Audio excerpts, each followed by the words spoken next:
Bismillahirrahmanirrahim. Elhamdülillahi və salatu vəssalamu alə mən lə nəbiyyə bə'də əmmə bə'd. Deməli, keçən dərsdə biz danışdıq təvhiddən. Yəni, mövzumuz təvhiddir. Hələ əvvəldən axıracan təvhid olacaq inşallah. Və şeyxin də deməli, kitab-ı təvhidi oxuyuruq. Təbii ki, yenə deyirəm, mən dərs vermirəm burada. Mən özüm də hamımız bir yerdə oxuyurum. Aynı sadəcə indi fəsilləri oxuya-oxuya nə belə faydalar varsa, onlar sizə deyəcəm. Və dedim ki, keçən dəfə, yəni, təxminən 35 ya 36 dənə şərhə baxıb, yəni, xulafəni deyirəm sizə. Düzdür, bu dərsə ancaq 3-ünə baxa bildim. 33-ünə baxa bilməmişəm. Lakin inşallah elə az da olsa fayda var. Lakin o faydalar ki, ola bilər bu dərsdə deməyim, lakin ola bilər gələcək dərslərdə onu deyim, sizə çatdırım inşallah. Çalışacağım belə eləyim ki, faydalanaq və təbii ki, çox şərh eləməyək, lakin əsas nə lazım olar deyək və sizdən tələb olunan diqqətli olmaq və qeyd eləmək mühümdür. Çünki ola bilər, həll fəsli qutarında bir dənə imtihan edəcəm. Olacaq, imtihan günü var. Aydındır, ya şifahi surətdə, ya da yazılı surətdə. Yaxşı, deməli, birinci fəsil qutardıq, deməli, ikinci fəsildir və şeyx buyurur ki, rahiməhullah, bab bəyan-ı fadl-ı təvhid və ma yukaffiru minəz-zunub. Şeyx rahiməhullah hətta fəslin tərcüməsində elə belə deməyib şeyx sözləri. Yəni, şeyx fəsləri də hətta demək istəyən hələ belə düzməyib. Yəni, birinci fəsillə ikinci fəsilin bağlılığı var. Elə bil ki, ikinci fəsil birinci fəslin davamıdır. O vaxt ki, şeyx rahiməhullah təvhidin bizə başa saldı. Təvhid nədir? İndi onun fəzilətindən bizə danışır. Fəzilətindən. Və bu da mühümdür ki, bu mühümdür, dəvətçi bundan istifadə eləməlidir. Birinci dəvətçi bildirməlidir, nəyə dəvət edir. Sonra onun, yəni dəvət olunan adam təsəvvür olmalıdır. Hətta özün üçün də birinci bir şey öyrənəndə o şeydən barədə təsəvvürün olmalıdır. Ondan sonra onun fəzilətindən danışır. Əgər təsəvvürün olmasa nədənsə, hələ fəzilətlərindən danışsan, ola bir şey başa düşürməyəcəksən, nədən söhbət gedərəsən. Ona görə şeyx rahiməhullah o vaxt ki, təvhidi bəyan edir, təvhid nədir? İndi onun fəzilətindən danışır. Və buyurur ki, bəyan fallı təvhid. Təvhidin fəziləti və yukaffiru minəz-zunub. Yəni, şeyx rahiməhullah bu fəsildə iki dənə məsələyə toxunur. Təvhidin fəziləti və sonra ikinci məsələ isə günahları yuyan. Günahları yumaq. Yəni, göstərir ki, təvhid günahları yuyur. İki dənə məsələdir. Təvhidin fəziləti və təvhid təsiri nədir? Təvhidin təsirini bəyanlayır ki, təvhidin təsirlərindən biri günahları yuyur. Və sonra başqa təsirlər də var. İnşallah gəlir, o fəsillərlə gələcək. İnşallah. Və burada təvhid deyəndə biz, Şeyx Rahimullah deyir ki, fadlı təvhid, təvhidin fəziləti və nə günahları yuyur. Təvhid deyəndə biz təvhidin 3 qismi ilə nəzərdə tuturuq. Təvhid rububiyyə, təvhid uluhiyyə, təvhid əsma-i və sifət. Və biz deyirik ki, təvhid neçə qismdir? 3 qismdir. Düzdür, bidət əhli 4-cü eliblər, hakimiyyə.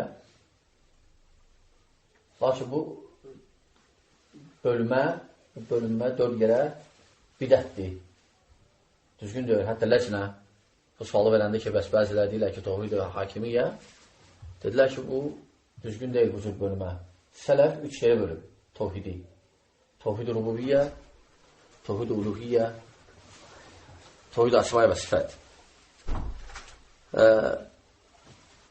Həmçinin, yəni, fəsildən görsənir ki, məlum olur ki, aleyhissalam, həmçinin fəsildən məlum olur ki, tohid günahları yuyur. Tohid günahları yuyur. Və nə qədər müsəlmanın tohidi atsa, tohidi güclənsə, o qədər günahları yuyulur. Və bu da göstərir ki, tohidin demək olar ki, tohidin fəzilətlərindən biridir. Kiçik günahları. Kiçik günahları, çünki ən böyük günah şirkdir. Əgər mömin şirkdən uzaqdırsa, əlhamdülillah, ən böyük günahdan uzaqdır. Lakin asilikləri isə, təbii ki, o tövbə ilə gedir. Lakin insanın tohidi kamil olsa, o böyük günahlardan da uzaq olar. Yəni, təbii ki, biz bilirik ki, günahlar nəyə görə edilir? Allah'a yaxşı tanımamaq, tohidi yaxşı bilməmək. Çünki biz bilirik ki, tohid elmi bizə Allah'ı tanıtdırır. Əgər kimsə Allah'ın isim və sifətlərini bilməsə, Allah'ı tanımayacaq. Və şirkin səbəblərindən də biri nədir? Allah'ı yaxşı tanımamaq. Tohidi bilməmək. Şirkin səbəblərindən də o cahillər ki, şirk edirlər. Allah'ı düzgün tanımayıblar. Və nə qədər tohid güclənsə, o qədər insan günahlardan uzaq olar, böyüklərdən də xüsusən. Amma böyük günahlar isə məlumdur ki, deməli, tövbə ilə gedir. Tövbə ilə gedir. Lakin ola bilər, indi mən deyirəm, 36 dənə şərtdən ancaq 3-ünə vaxtım olmadı. Ola bilər 33 dənə də kimsə toxunacaq bu məsələyə, görəm alimlər nə deyir? Məsələdə ki, tohid böyük günahları yuyur, yoxsa yox. Ola bilər. Amma faktdır ki, yəni, kiçik günahlar gedir, rahat. Və həmçinin müəllif rahiməhullah bunu bəyənləmək üçün həmçinin ayələr və hədislərlə getirir. Yəni, fikir verirsiniz şeyxin kitabına, şeyx orada öz sözlərinin az deyir. Yəni, əsasən kitabın çox hissəsi ayə və hədislərdir. Bu da kitabı yəni, qüvvətləndirir. Yəni, hüccətini qüvvətləndirir. Həmçinin, qardaşlar, biz dedik ki, mütləq birinci bir şeyi bilmək lazımdır. Hətta onun qədrini biləsən, onun keyfiyyətini biləsən. Bilməmiş onun qədrini və keyfiyyətini bilməyəcəksən. Ona görə müəllif də, rahiməhullah, tohidin fəzilətindən sonra münasib idi ki, bu cür başlasın. Daha doğrusu, tohidin tərifindən sonra münasib idi ki, tohidin fəzilətindən danışsın.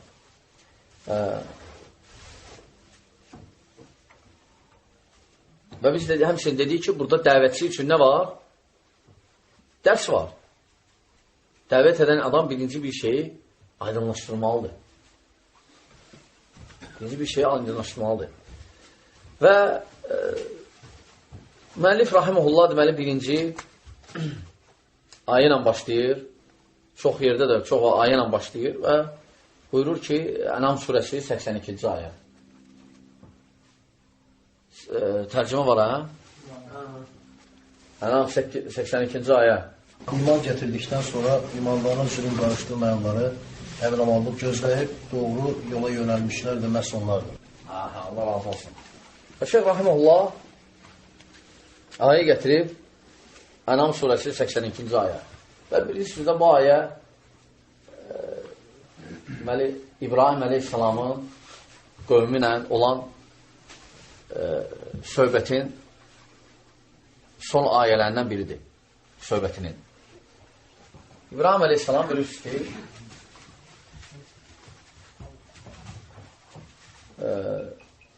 öz qövmünə gəldi.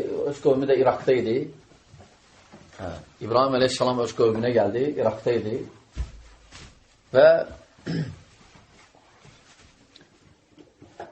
Və gəldi ən birinci kimi dəvət elədi? Atası Azəri. Atası Azəri. Ona görə Allah subhanətlə buyurur ki, وَاِذْ قَالَ إِبْرَاهِمُ لِأَب۪يهِ Əzər. Atasının adı Azər idi. Bəziləri bidət əhli deyirlər ki, ola bilməz, Azər deyildi. Azər başqası idi, əmisi idi, ya dayısı idi. Yəni, ne üçün? Ne üçün? Çünki əqidələri ona yol vermir. Çünki əgər hələ olsa, deməli, Peyğəmbərin atası kafir ola bilər. Onlar da qəbul eləmirlər bunu. Deyirlər ki, bidət əhli, yox, Peyğəmbər, əgər bir şəxs Peyğəmbərdirsə, onun atası da mömindir. Nədir? Əbu Talibə yer qoysunlar. Əbu Talibə yer qoysunlar. Əgər Ali ibn Əbi Talibdirsə, deməli, atası kafir ola bilməz. Aydın, lakin səhih budur ki, Əbu Talib kafirdir. Yəni, kafir kim öldü? Və əbədiyyən cəhənnəmdədir. Baxmayaraq, ən yüngül əzabı ona da var. Əbədiyyən, lakin kafirdir. Ona görə, hələm ayə də nazil oldu. Həm də öləndə də Əli ibn Əbi Talibi çağırdı. Deyir ki, apar onu bastır, iyi verməsin. Onun göstəri kafirdir. Yəni, mömin olsaydı, özü də iştirak eləyərdi. Aydın qardaşlar, Azər atasının adı idi. Yəni, İbrahim əleyhissalamın. Və bu onu göstərir ki, birinci, nə fayda var? Dəvət edən adam birinci yaxınlarından başlamalıdır.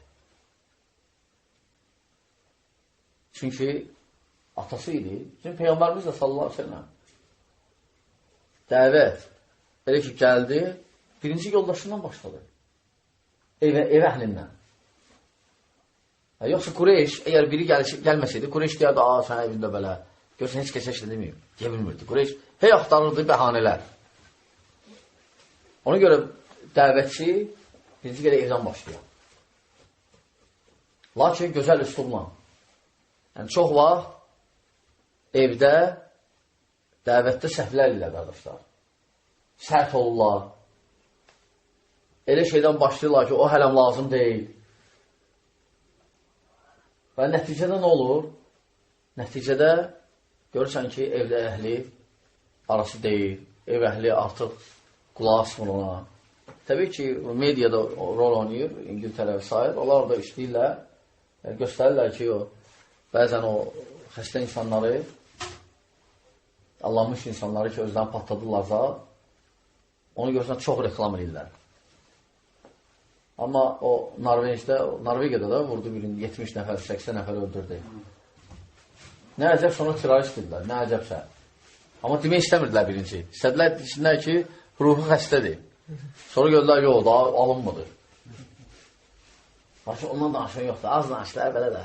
Amma biri nə söylədi müsəlmanlar, gördünüz, İslam budur, İslam budur. Təbii ki, bu böyük, bunun altında böyük sirlər var. Ən böyük sirlərdən biri budur ki, onlar istifadə edirlər belə insanları, olan bu hərəkətlərin İslam yayılmasına qarşı. Yəni, bu həqiqətdir. Bu həqiqətdir. Aydın mı, qardaşlar? Ona görə dəvət gərək hikmətlə olmalıdır. Tələsməmək. Əxlaqla və s. Deməli, İbrahim əleyhissalam gəldi, başladı onlara dəvət eləməyə. Lakin iman gətirmədilər. İman gətirmədilər. Bu, Ənam surəsinin 82-ci ayəsindəyik. Lakin 82-dən qabaq oxusaq, bu hadisəni və onun onlarla mübahisəsi və s. orada yəni, şahid ola bilərsiniz. Və sonra 82-ci ay nazil olub o mübahisənin sonunda Allah Subhanahu buyurur ki, وَالَّذ۪ينَ آمَنُوا O şəxslər ki, iman gətiriblər. İman gətiriblər. Allah Subhanahu bu ayədə buyurun, nicat tapanlar kimdir? Ənam 82-də. Əl-ləzīnə əmənu və ləm yəlbisu.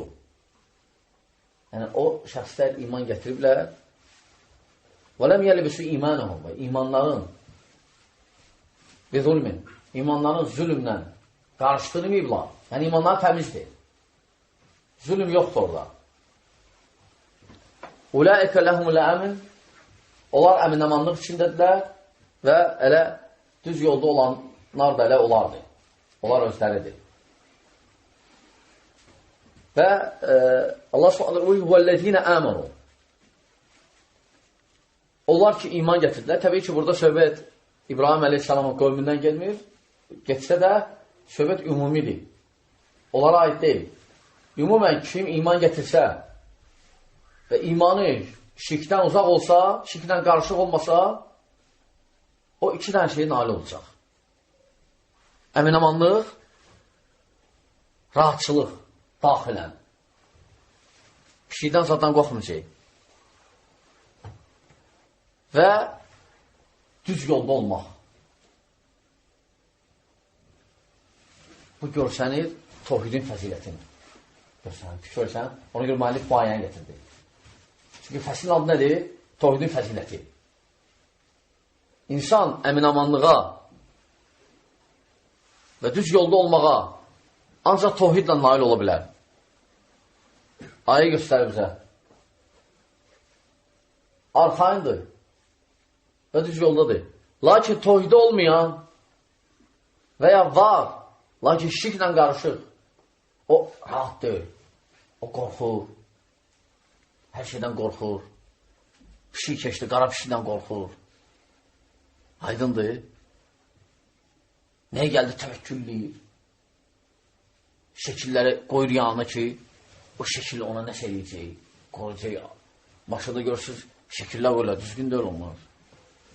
Şəkilə qoyma olmaz. Şəkil ümumiyyətlə İslamda olmaz. O ki, qaldı, şəkili qoyub, maşına fikirləşsən ki, bu ne şəkil, nəsə şəkildəki, nəsə qabağını alacaq. Bu xristiyanlıqdır. Xristiyanlıqda, krişnayitlərdə belədir. İşte müsəlmanlarda belə şey yoxdur. Lakin, çox təəssüf ki, girib o əqidələr təbii ki, dinlər təsir deyil. Xüsusən avam olanda insan tohid bilməyəndə başqa dinlərdən nə gəlir, hamısını götürür.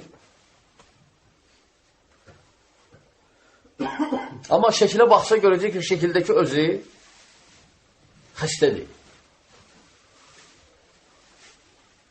Şəkildəki özü xəstədir. Bu adam şəkildəki özünə şəfa verə bilməyib. Yəni, əgər bu belə şəfa verə bilsəydi, filfilo deyib, düzəlsəydi özü, yenə deyərdin ki, sən, sən bu özünü düzəldir. Özü də bilsən ki, bu adam özünü şəfa verə bilməyib. Bu, öləndən sonra sən necə şəfa verə bilər? Necə sən qabaqlı ola bilər? Ey ağıl sahibi insan. Ona görə tohidi olmayan qəribə dağlı. Aydındır, elə bir qaranlıq bir otalıdır, bilmir hara geçsin. Ha, oradan səs gəlir, gedir ona, oradan səs gəlir, gedir oyna. Nə gəldi? Qorxur. Ona görə şirk əhlində baxsa, onlar qorxurlar həmişə. Kafirlər qorxurlar. Baxmayaraq çoxdular. Silahları güclüdür, lakin qorxurlar yenə. Çünki kafirlər. Aydın müşrikdirlər. Bir şey əmin-amanlığı gətirə bilər, o da tavhiddir. Ona görə və düz yolda olmaq olar, ancaq tavhidlə, əmin-amanlıq da rahat olmaq olar, ancaq tavhidlə. Ayə bizə bunu öyrədir. Və sonra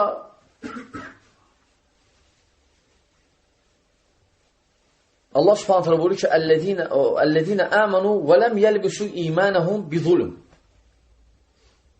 Onlar iman gətirənlər hansılar ki, onlar, kimlər də iman gətirənlər? Onlar ki, imanların şirklə qarışdırmayıblar, zülmlə qarışdırmayıblar. Burada zülm şirkdir. Baxmayaraq, zülmün növləri var. Elə deyək, qardaşlar, zülm gəlir şirk mənasında, zülüm, insanın özünə vermək, günahlarla və s. Hətta ibadətlə, bidətlərlə. Bidət eləmək də zülümdür. Və zülmün üçüncü növi insan qeyrilərinə zülüm etmək, haqlarını tapdalamaq və s. vurmaq və s. Üçü də haramdır. Üçü də olmaz. Baxmayaraq ayə nəfi cümlədə gəlib və zülm kəlməsi qeyri-müəyyəndir. Bu, düzdür, ümumiyyət dəlalət ilə ərəb dilində desək. Lakin burada ümumən gəlsə də zülm kəlməsi, ümumi məna versə də xüsusi məna qəsd olunur. O da nədir? Zülmün bir növü qəsd olunur. O da şirkdir. Ona görə bu ayə nazil olanda sahabələr İbn Məsud radiyallahu anhuma rivayətində deyir ki, bu ayə nazil olanda sahabələr narahat oldular. Dedilər, ya Rasulallah, hansımız zülm etmirik? Yəni sahabələr radiyallahu anhum onlar zülmü hansı zülmlə başa düşdülər? İkinci növ zülmdən. Yəni insan özündən zülm etməyi. Yəni günah. Yəni sahabələr dedilər ki, ya Rasulallah, məyər hansımız günah etmirik? Fərqi yoxdur, böyük və ya kiçik. Elə deyil. Lakin bu vaxtı Peyğəmbər sallallahu aleyhi ve sellem dedi, o zülüm deyil hansı ki siz deyirsiniz. Ayədə qəsd olunan zülüm Loğman surəsi 13-cü ayədir. Ki Allah subhanahu teala buyurur ki, ey oğluna nəsiyyət edir Loğman aleyhissalam və deyir ki, ey oğlum zülüm bilginən ki, ən böyük zülüm nədir? Şirkdir. Çünki şirk ən böyük zülümdür. Baxmayla ayədə zülüm qeyri-müəyyən formada gəlsə də, nə kərə surətində gəlsə, nə cümlədə ümumiliyə dəlalət etsə də, lakin ümumiliyin xüsusiliyinə dəlalət edir. Yəni, məhz ümum olsa da şirk, zülümün bütün növləri, lakin birinci növü qəsd olunur. O da nədir? Şirk. Şirk ən böyük zülümdür. Şirk ən böyük zülümdür. Çünki ən böyük zülüm nədir? Zülüm nədir? Bir şeyi öz yerində qoymamaq. Bir şeyi öz yerində qoymamaq. Və müşrik də ibadəti düzgün yönəltmir. Düzgün eləmir. Allahdan qeyrisini ona görə şirk olur.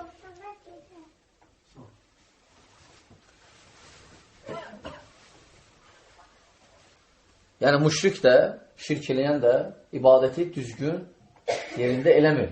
Düzgün şəkildə eləmir. Yəni istifadə edir Allahdan qeyrisinə də. Ona görə müşrik olur. Və ən böyük zülüm də budur, qardaşlar. Ən böyük zülüm şirkdir. Aleykümselam. Və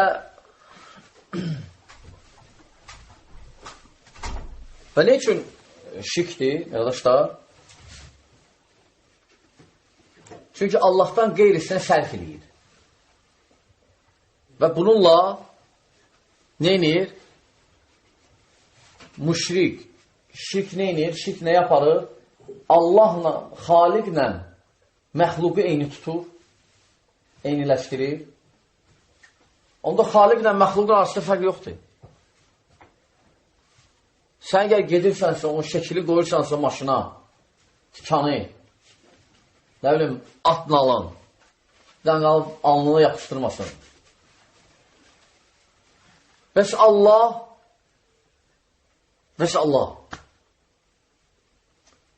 ona görə onlar, müşriklər, şirk eləyənlər, şirk bu onu aparır. Allahla məxluqu bir eləyir. Hansı ki, məxluq ayrı şeydir. Allah hamısının xaliqidir. Hər şey xaliqidir. O təkdir. Və həmçinin, şirkin fəsadlarından söhbət gedir burada, həmçinin nə yaparır, qardaşlar? Zəiflə güclünü birləşdirir, bir eləyir. Allahdır güclü, Allahdır qüvvət, qüdrət sahibi. Sən onu da bir eləyirsən Allahla. Tikanı verilirsən, pişiyi, özü qara nəydə, şəkili, zəiflə, güclünü birləşdirir. Şirkdir. Aydın qardaşlar, ona görə məyər bu zülm deyilmi? Məyər ən böyük şirkdir bu deyilmi? Məyər zülm deyilmi bu? Əlbəttə zülmdür.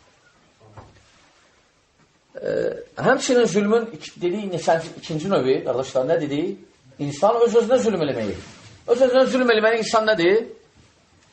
Günahlar eləməyi. Həmçinin ibadət də eləməyi, qardaşlar. İnsan ibadətlə də zülm verə bilər. Məsələn, oruç tuta iftarsız və ya gecələri yatmaya, qiyam-ı leylə keçirə. Bütün yatmır bu. İnsan öz-özünə zülm eləməkdir nəfsinə. Çünki gecə ibadəti əksəl ibadətdir, düz deyil. Amma həddində. Həddində. Peyğəmbər sallallahu ona görə kim ki səhv başa düşmüşdü, onun ibadəti, çağırdı olar, dedi ki, mən gecə ibadət dilənib yatıram. Və kim mənim sünnətimi tərk eləsə, bizdə deyil. Və Peyğəmbər göstərdi ki, orta yolda idi. Gecə həm yatırdı, həm bir hissəsini ibadət edirdi və salam.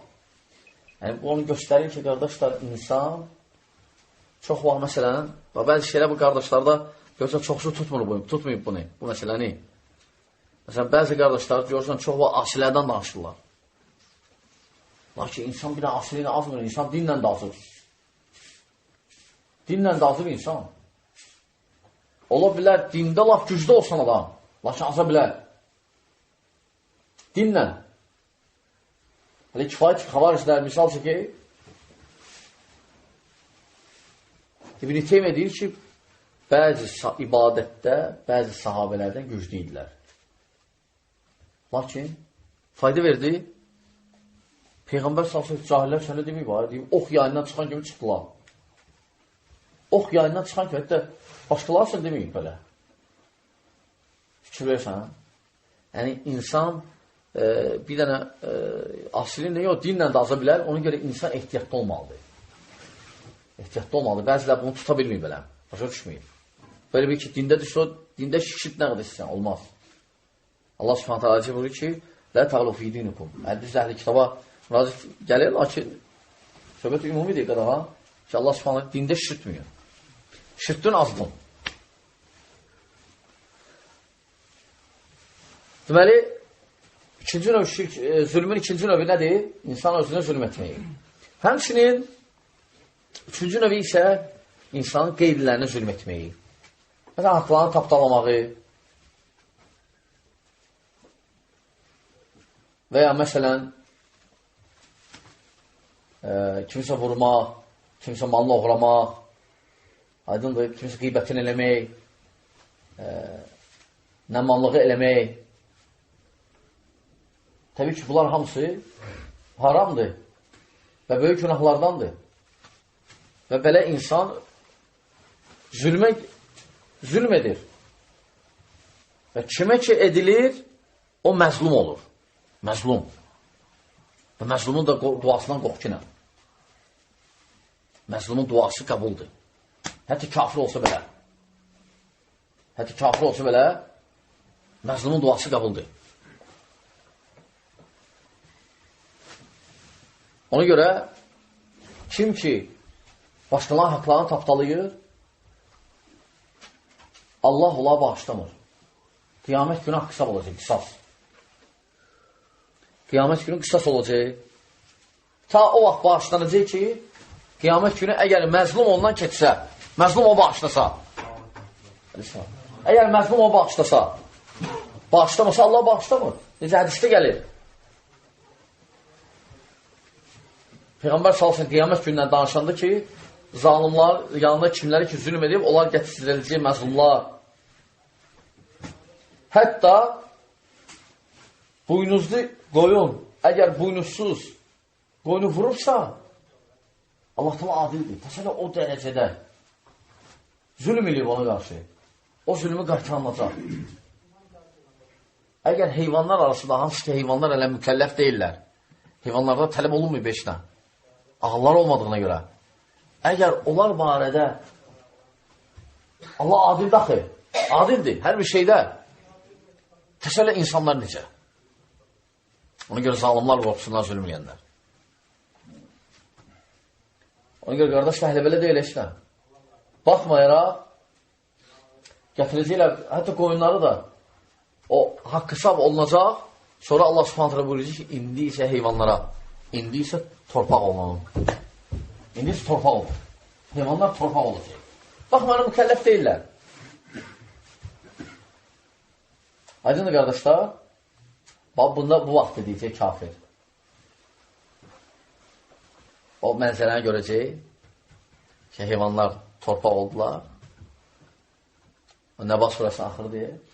O vaxt deyəcək ki, ya leytəni kuntu turaba. Kəşki mən torpaq olardım. O mənzərəni görəcək. Qutardı heyvanlar işi bitdi. Akşam olundu. İndi hətta insanlar kim zülm eləyib? Onlar hamısı. Bunu görsək heyvana da zülm eləmək olmaz. Ona görə düz öldürmək olar. Amma öldürəndə də yaxşı. Peyğəmbər sallallahu əleyhi və səlləm buyurur ki, öldürəndə də yaxşıdır.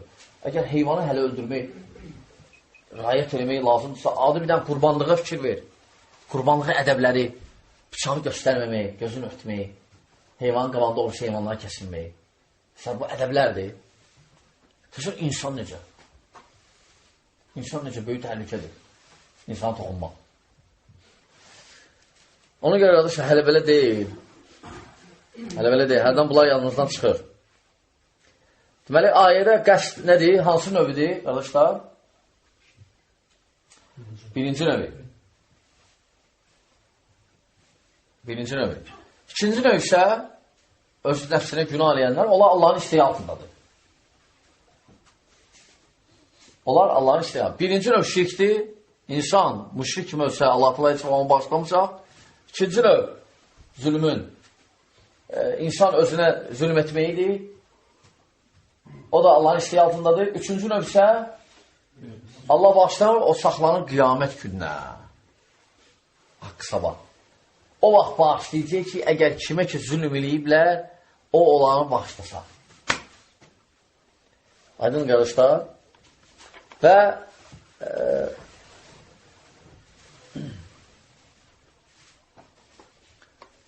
sonra Allah subhanətlə buyurur ki, indi faydasını göstərir. Kimlər ki, imanların zülmlə qarşıdırmayıblar, yəni şirklə, nə nəticə verir o? Ulaikə ləhmul əmn. Onlar əminamanlıq içindədirlər. Bu dünyada, dəmçə ahirətdə də. Onlar əminamanlıq içindədirlər. Bu dünyada onlar arxayındılar, heç nə qorxmurlar. Lakin ahirətdə isə inşallah onlara əzab olmayacaq.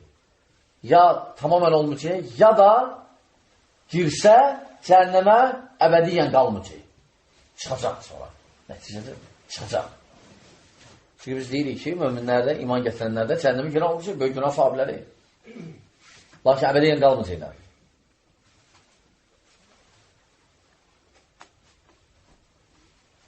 Bu da nəyin nəticəsində, qardaşlar? Nəyin səbəbinə görə? Tevhidin. Tevhidin səbəbinə görə. Tevhidin yerinə bax.